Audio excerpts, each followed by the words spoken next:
I am the assistant director at the Indiana University Hillel.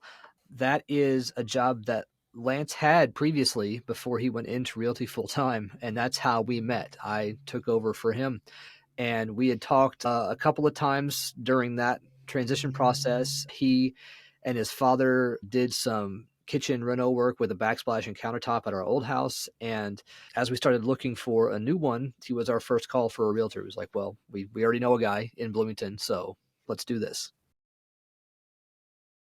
So they needed to purchase a home contingent on the sale of their home.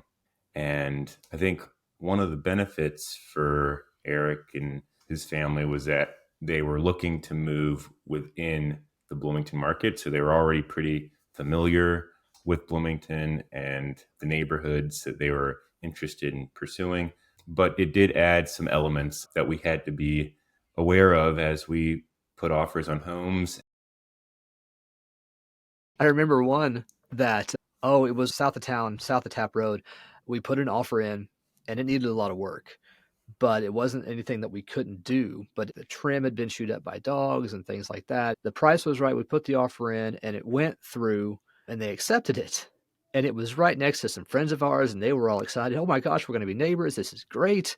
And then what was it, like the next day or 2 days later or something like that? Yeah, I think it was 2 days later.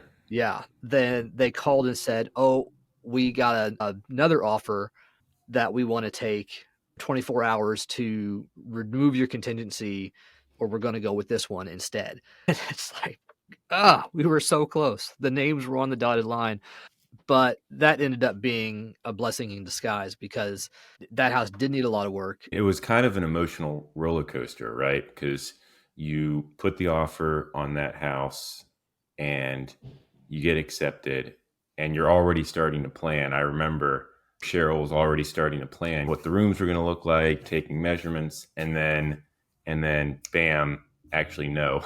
we're right back where we started. And so I think if I remember correctly, like when that other offer came in and kind of swooped in and took the property, we were almost at a point where we were like going back to the drawing boards, or like we were like thinking maybe we're going to put this search on hold. Well, I think we had that conversation about putting on a hold like 4 times, and each time we said that, it was like, okay, we're gonna back down, we're gonna cool off for a second, and not look as hard. And then like the next day, something would come up because we always said, okay, we're not gonna go to every single house that shows up, but if something like hits 90% of the boxes, we'll take a look at it. And I hope my wife might yell at me for saying this, but she's like a hawk on realtor.com. She just like all the time. She likes to look at them and check them out. So we would say that, and then not 12 hours would go by, and she'd be like, there's one. It's like, okay, I guess we'll go look at this one now. And it went like that for weeks, I think. And so I remember for weeks at our weekly sales meetings, I would talk about my buyer needs with Eric in mind. And so there was this one sales meeting where one of my colleagues had an upcoming listing that checked most of the boxes for Eric and his family. And we had an opportunity to check out the house and learn about the house prior to it hitting the market.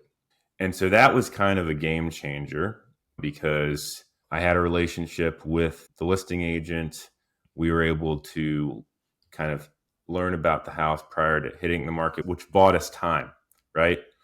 Yeah, yeah. I was all about it. It was like, wait, we're going to see this before anybody knows about it? Great. Even if it doesn't turn out, that's fantastic. Let's go check it out.